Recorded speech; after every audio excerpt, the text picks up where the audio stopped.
শতিকা গৰকা মহাৰাণা এথলেটিক ক্লাবৰ নতুন সমিতি গঠন সভাপতি পদত নিৰ্বাচিত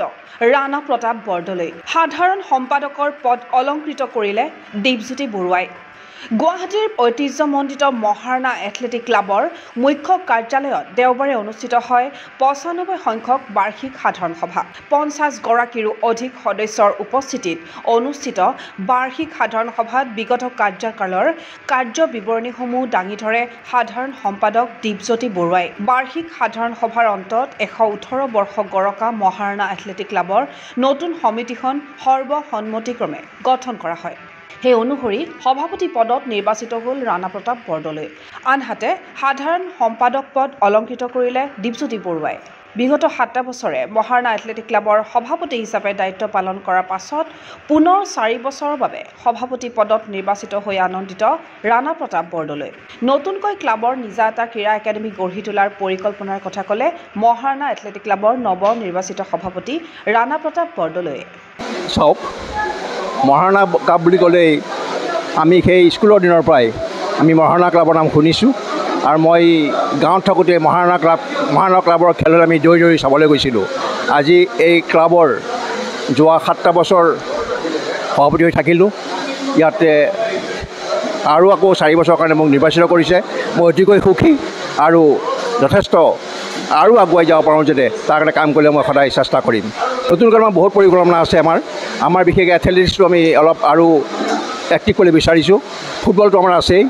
ক্ৰিকেট আমি আৰু বেছি ভালকৈ খেলিম বুলি ভাবিছোঁ ইয়াৰ উপৰি আমি এখন স্পৰ্টছ একাডেমি কথা ভাবিছোঁ টেম্পৰৰী হিচাপে যে আমি কিছুদিনৰ কাৰণে হ'লেও এনেকুৱা এখন একাডেমি কৰিলে যিহেতুকে আমাৰ প্ৰেমিচেছটো ইতিমধ্যে হৈছে গতিকে আমি কৰিম বুলি আশা কৰিছোঁ এনেকুৱা কিছুমান কল্পনা আছে আমাৰ ১১৮ বছৰীয়া এই গৰিমামণ্ডিত ক্লাবটোৰ সৈতে জড়িত হৈ আনন্দিত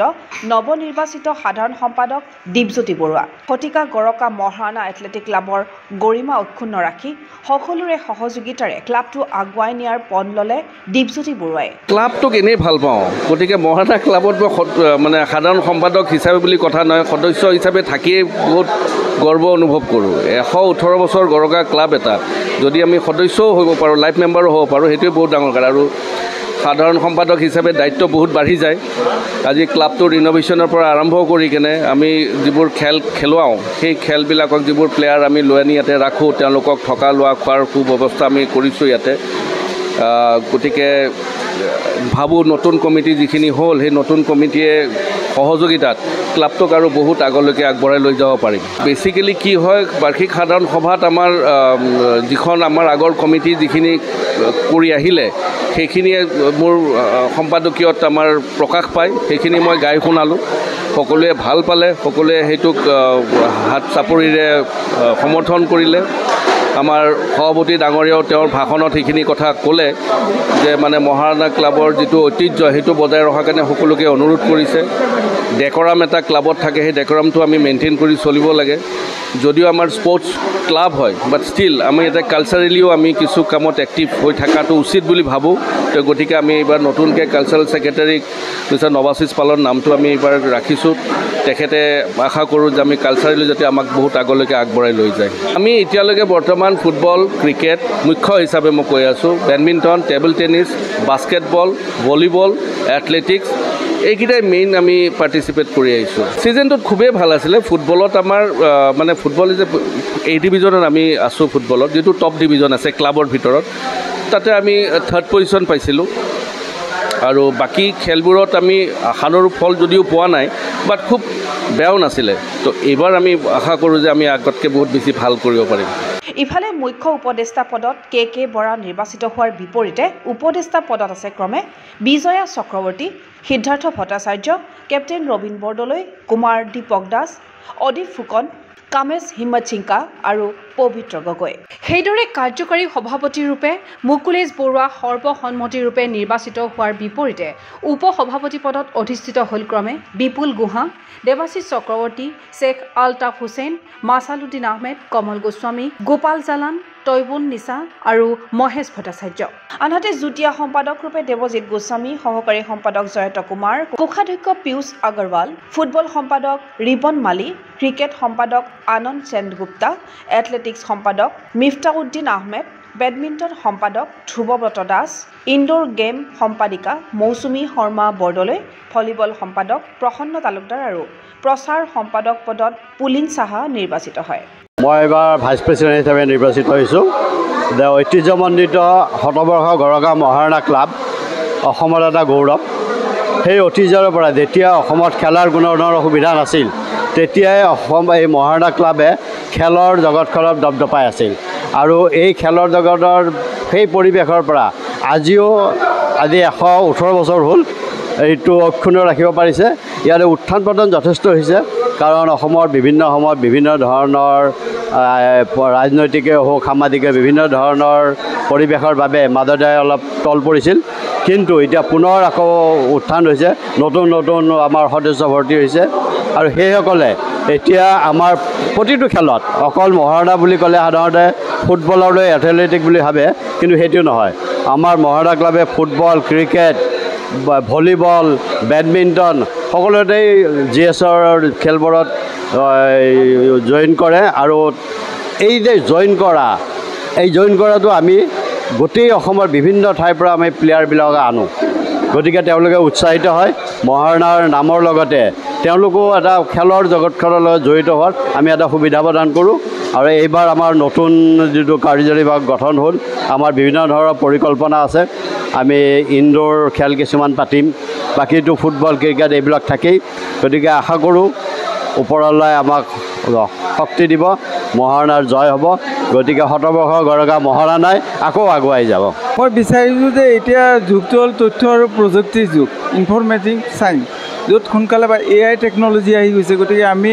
এইটো সম্পূৰ্ণ ভাল কামত উপলব্ধ কৰিব লাগে, যিটো সমাজত বেয়াটো বিয়পে সেইটো হ'ব নিদিওঁ। আমাৰ এই প্ৰতিষ্ঠানটো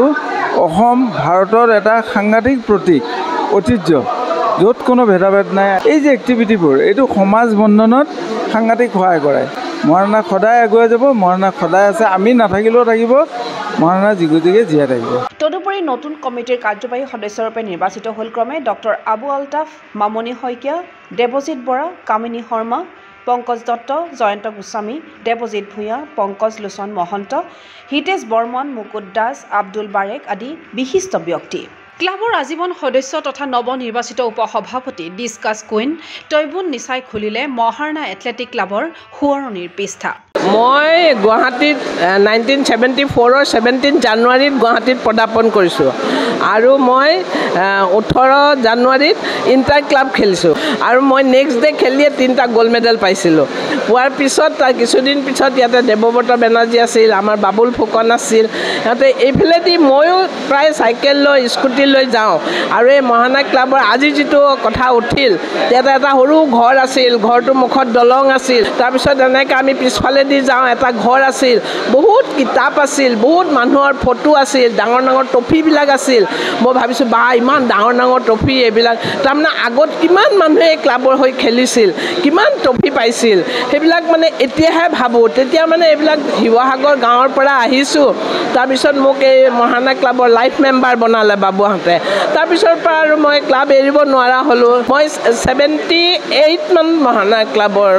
হৈছোঁ, কিন্তু তাৰ আগৰ পৰাও মই মহাৰণা ক্লাবৰ মিটিঙে চিটিঙে আহোঁ। আৰু ক্ৰীড়া অনুৰাগীৰ আশা 1907 চনতে গুৱাহাটীৰ মাজমজিয়াত জন্ম হোৱা ক্লাবটোৰ গৰিমা সদায় ক্ৰীড়া জগতত অক্ষুণ্ণ থাকক। নতুন সমিতিৰ উদ্যোগত athletic, football, volleyball, table tennis, badminton, basketball, cricket, hockey আদি ইভেণ্টত আগবাঢ়ি যাওক মহাৰণা এথলেটিক ক্লাবৰ খেলুৱৈ। ভিডিঅ' জাৰ্নেলিষ্ট জৱান ৰাভাৰ সহযোগত চিন্ময় বৰাৰ প্ৰতিবেদন, গগু স্পৰ্টছ এনি। ফিজিকেল এডুকেশ্যন বিষয়ত ডিগ্ৰী পাঠ্যক্ৰমৰ কাৰণে অসম তথা উত্তৰ পূৰ্বাঞ্চলৰ প্ৰথমখন শিক্ষানুষ্ঠান অভিৰুচি ইনষ্টিটিউট অৱ ফিজিকেল এডুকেশ্যন।